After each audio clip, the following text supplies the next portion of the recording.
mga kababayan. No, yung una nating pag-uusapan ay patungkol dito sa kay Digong, no, na ang ICC po ay open na po sila, mga kababayan, sa mga gustong mag-witness na magpapatunay na merong AJK si Digong or War on Drugs, no? Bukas ang kanilang portal. Nako po, mga kababayan. So ito po, syempre, hindi tayo fake news dito kasi binalita po yan. Syempre, ipakita natin yung website na kung saan totoo ito. Kasi, syempre, sasabihin na naman ng mga DDS, peke yan. O, ito, DZRH News yan ha. Ayan, nakalagay dito ha. ICC nagbukas ng online portal para sa mga saksi ng drug war ni dating Pangulong Duterte. Naku po. Ano witness laban kay Digong, bakit need pang additional witness? Actually po, Roberto Diangco, ganito po yan. No?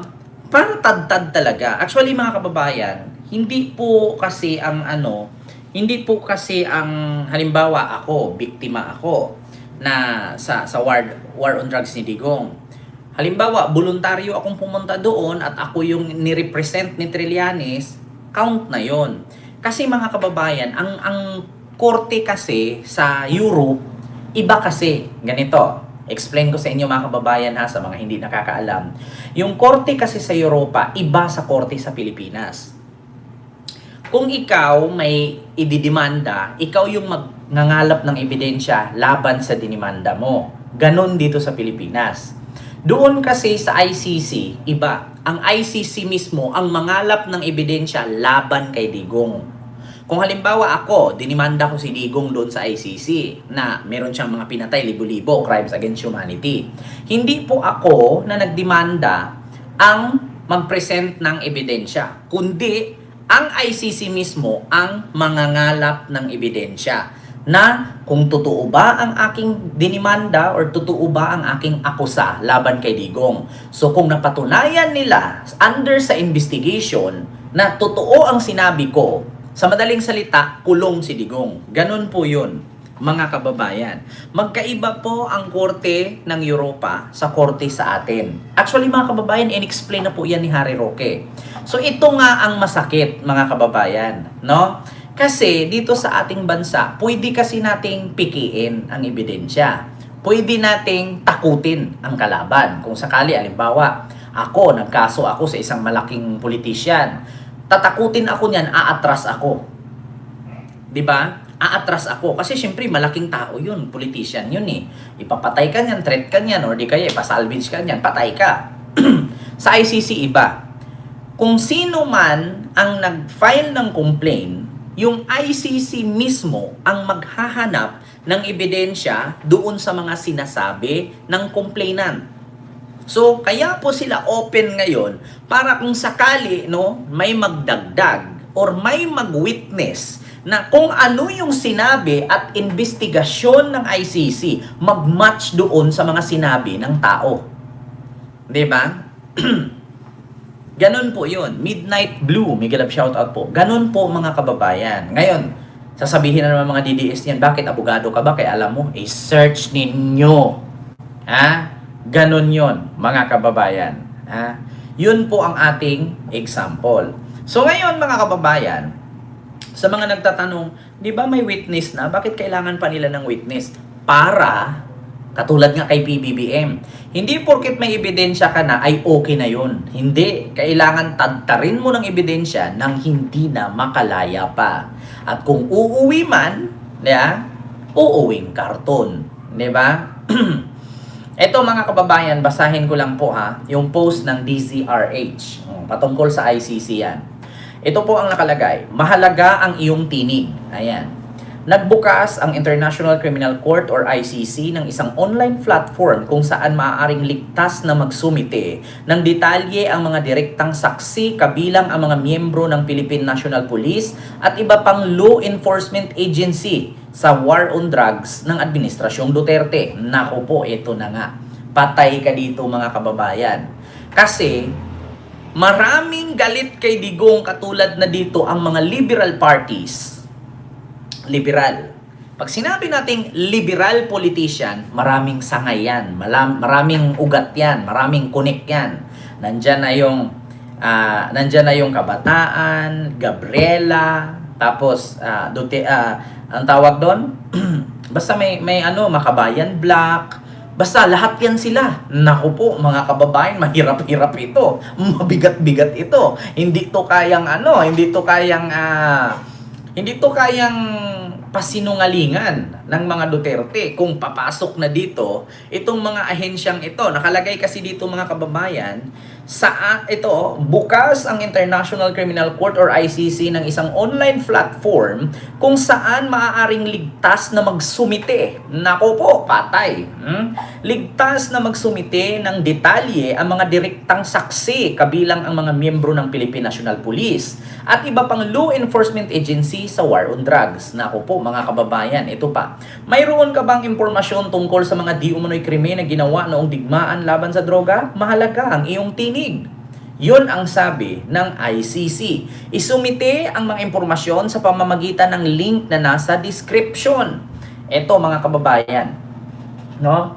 Ayan yung description, ilagay nyo daw dyan sa link, pindutin nyo lang, tapos maghanap kayo ng mga ebidensya katulad ng mga balita sa TV, yung Rappler, CNN, TV5, ABS-CBN, GMA, ano pa, Philippine Star, Daily Inquirer, Manila Bulletin, lahat dyan pwede kayong kumuha. Yung mga link na yun, kopyahin nyo isa-isa, ilagay ninyo doon para magpatunay na pag-search ng ICC, lalabas lahat na totoo na may nangyaring ganito. At mga kababayan, yan ang mahirap banggain ng kampo ni Duterte. Kasi bakit?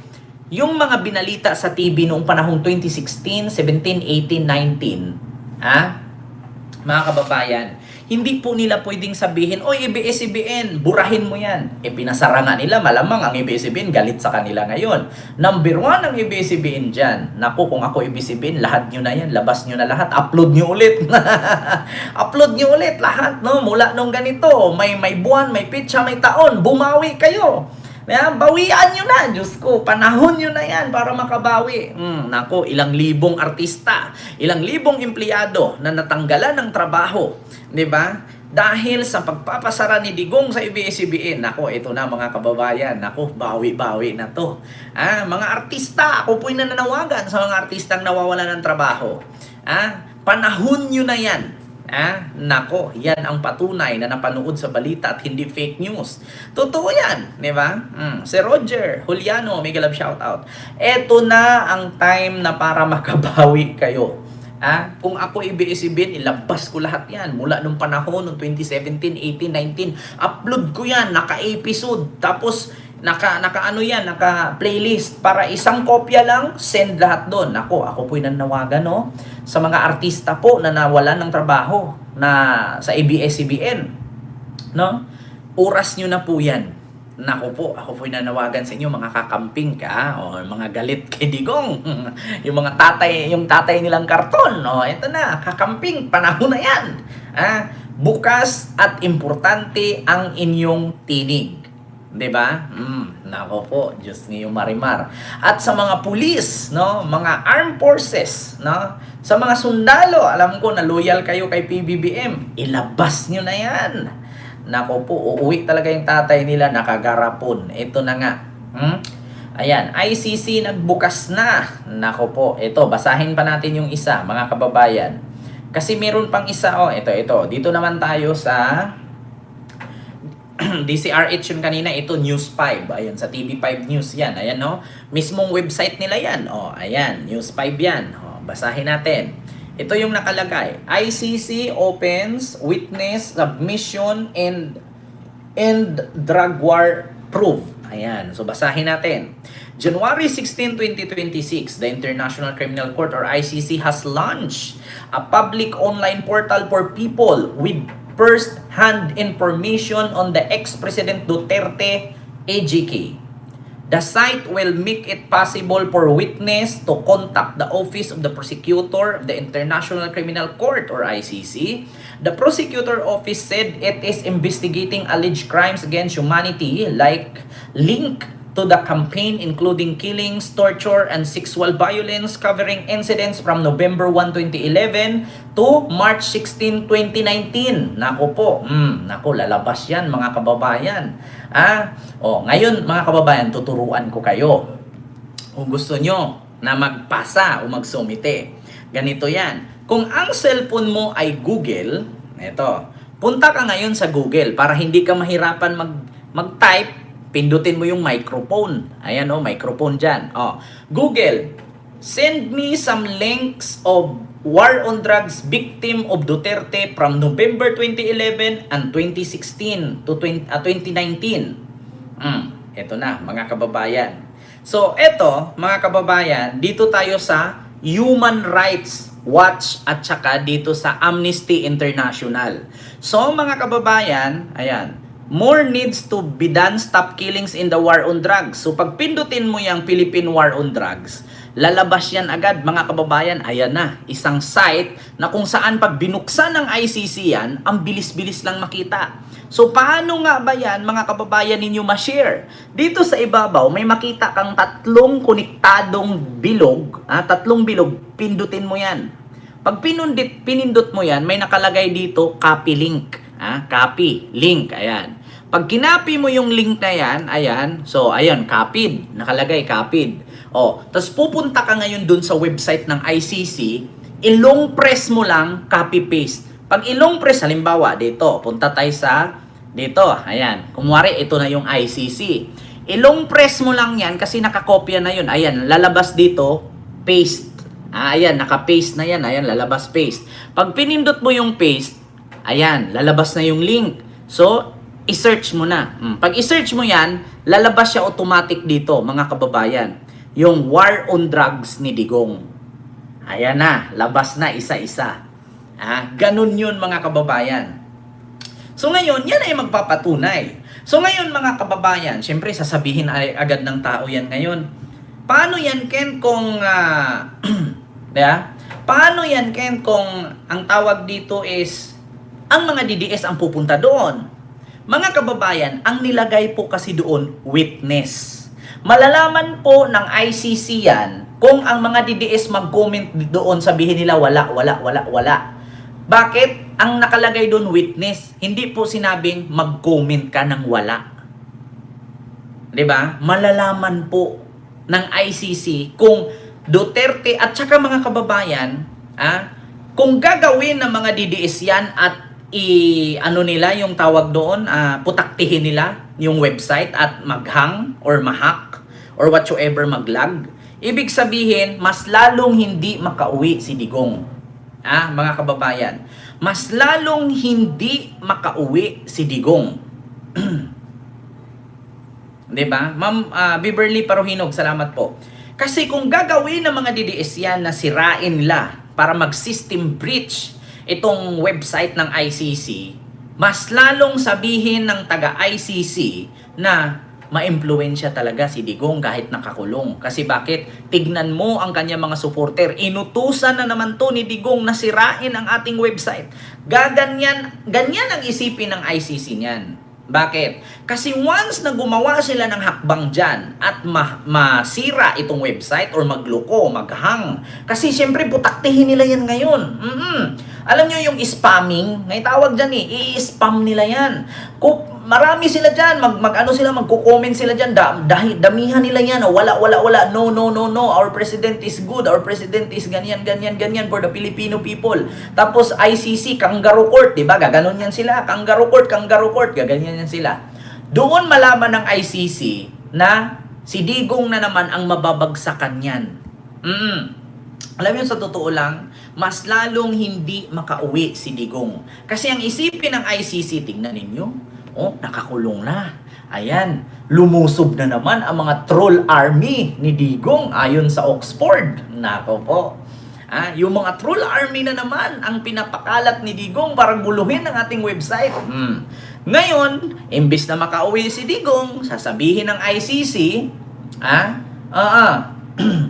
ang sabihin ng ICC ngayon, wala na, ma-impluwensya pa rin siya. So hindi natin to pwedeng Pauwiin. Kasi bakit? Delikado. Delikado ang mga biktima. Ganon yan mga kababayan. Kaya mga DDS, huwag kayong magkamali na mag-comment doon. Ang hiling ng ICC ay witness, hindi po comment. 'Di ba? Yan ang dahilan. Kaya ako pinangunahan ko na kayo, mga bobo pa naman kayo, mga putang ina nyo. Yeah? Kasimpol-simpol ng instruction, perma lang, pero naglagay ka pa ng note, 'di ba Robin? Na? Kasimpol-simpol ng instruction, pipirma ka lang. Lalagyan mo pa ng sulat, ako si Tarpulano, may anak na 3, 5 ang asawa, 1 ay totoo. Pirma mo lang naman kailangan. 'Di ba? Bakit maglagay ka pa dyan ng kung ano-anong mga parapernalya? 'Di ba? Kasimple, ganyan ang mga DDS. Simple, tawag dito, simple answer cannot follow the, simple instruction cannot follow the answer. Simple answer cannot follow the instruction. Baliktarin na lang natin. Simple instruction cannot follow the answer. 'Di ba? Ganun yan mga kababayan. Kaya nako, sa mga nagtatanong ngayon, makakauwi pa ba si tatay? Hindi na. Tatay mong karton. Tatay mong karton. Hindi na makauwi. Ibalot mo sa garapon. Tatay mong karton. Tatay mong karton. 'Di ba? Alam niyo mga kababayan, ang ICC kasi naghahanap lang ng paraan yan. Naghahanap lang ng paraan or butas kay Digong. Ngayon, alam ko na itong portal na to ng ICC ay pinutakti na naman to ng mga DDS. Ngayon, kung ano mang consequences niyan, ang sisihin ng ICC niyan, mga DDS na naman. Yan yung mga DDS na bobo at mahirap paliwanagan. 'Di ba? Alam nyo na. Alam nyo na mga DD-shit. Kaya ako, ayaw ko na magsalita. Kasi bakit? Haba-habain mo pa na mga ganyang bagay. Tapos bobo lang din naman yung mga DDS na yan. Hindi naman nakakaintindi. Diba? Oo. Yan, talaga Kent. Di na makakauwi yan. Kasi may troll farm si Digong. Simple follow cannot instruction, di ba? Ganun yun. Kent, 1 plus 1 lang, hindi na masagot. Alam nyo, yung 1 plus 1, ang sagot dyan, Magellan. Yeah? 2 plus 2, lapu-lapu. Grabe mga kino-comment nila sa page ng ICC. Sige nga, tignan nga natin mga kababayan. Tignan natin yung ICC page. Sige, kung anong comment ng mga DDS. ICC page. Ito na, International Criminal Court website. Ayan. Ito na, mga kababayan, tignan natin dito. Defendant. Defendant at large 32, defendants 74, cases 34, investigation 12, concluded 5 at preliminary examination 3. No, ito po 'yun mga kababayan, yung mismong website ng ICC. Oo, kaya makikita natin dito. No? January 16, Malta. Ito 2026, 12. Ano bang nilabas ng ano ngayon? Ng ICC. Wala naman sa website lang nila 'to ang nabuksan ko Mga kababayan. Duterte case. Ayan. Ito, mga kababayan. Ayan. Pag binuksan mo ICC, lalabas dito Duterte case. Julia Motok, presiding judge. Rini Alapini, Gansu. Judge Socorro Flores Liera. Mami Nandiani Niang, deputy prosecutor. Nicholas Kaufman, lead defense counsel. At Jacobs, associate counsel. Legal representative of the victims. So ibig sabihin mga kababayan, kung 150 million ang sahod ni Kaufman Ahmad, so magkano ang pinasahod ni Digong dito kay Jacob? Kasi ang defense ni Digong dito dalawa, Nicholas Kaufman, lead defense counsel, at Dob Jacobs, associate counsel. So dalawa po yan, no? So sabihin natin 200 million a month. Ilang month na po siya mula nung March? Di ba? Billion na ang naubos. Tapos sasabihin walang pera. Pinagluloko nyo kami? Sinong tanga ang maniniwala sa inyong mahirap kayo? 'Di ba? Walang pera. Yung SALN 37 million lang. Pero magkano ang sahod ni Kopman at ni Jacob? Dalawa defense niya, Nicholas Kopman at Jacobs. 10 months na. 2 times 10. 200 million times 10. 2 billion na. 'Di ba? 150 million kay Kopman. Sabihin natin 50 million kay Jacob. 200 times 10. 'Di ba? So 2 billion na.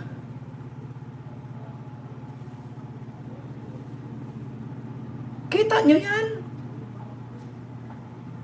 Hala, Diyos ko, kalaki-laki. Diba? Tama ba ako mga kababayan? 10 buwan na siya eh. Tapos sabihin natin 200 million monthly, yung sahod niya dito sa dalawa niyang lawyer, si Jacob at si Kaufman. Mga DDS. Diba?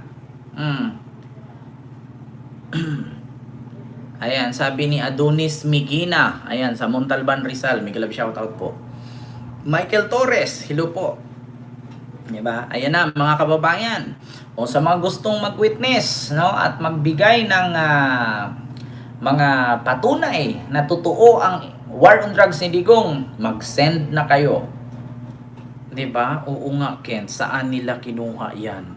Diba? Sabi mismo ni Trillanes at ni Dilima yan. 150 million kay Kaufman. So, ibig sabihin, magkano yung kay Jacob? 'Di ba? Mga DDS, alam kong putang ina niyo mga tanga kayo. Sige, pagtanggol niyo pa. Nako po. So, yun lang po yun mga kababayan. Ito kay Digong. May nagtanong, Bakrid, kakamping at dilawan, ano ibig sabihin? Ano daw? Kakamping at dilawan, anong ibig sabihin? Hindi ko na makita yun. Always po akong nanood, sabi ni Aidin Vlogs. Ayan. Ani Dens Vlog. Ayan, may galab shoutout po. Bakrid, kakamping at dilawan, ano ibig sabihin? Kakamping at dilawan, isa lang yun. May grupo-grupo lang yan sila. Pero pareho lang mga matatalino at hindi yan bobo na DDS.